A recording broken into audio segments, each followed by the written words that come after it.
so very privileged to have an access for clean water for drinking, and those kind of components is very healthy to our physical bodies.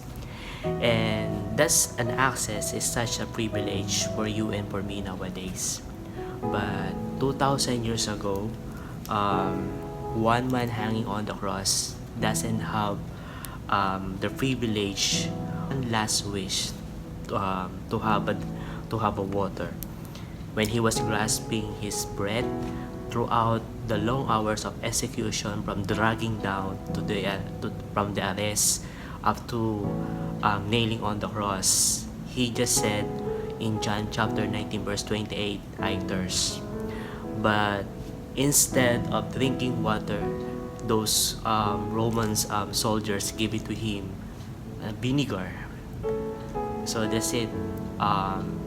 The world is very cruel, and even though they don't know that the man was hanged, there was the Messiah that they were waiting for such a long time.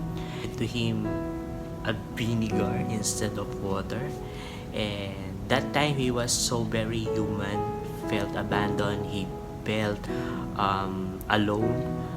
He was carrying all the pain, imagine the agony that he was dealing with, and he was thirsty, literally, and unable to have a sigh of relief. At least as the pain that he was suffering to, he was asking, he was telling that I am thirsty, and the significance of this, he was thirsty for the love of the Father, who was being disconnected because of the sin he was carrying on his load. And he was thirsty to reconnect the people to the Father, because no one comes to the Father except through him. And that time he was all alone. When he was dying, he was all alone. And thirsty is just a longing for the love that he got it from you. He was longing for you. He was longing for me. He was longing for you and for me.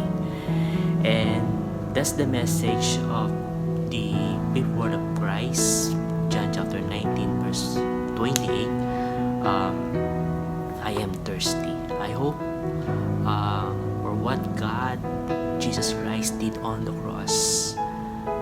Nowadays, you may not able to think about it or to reflect about it.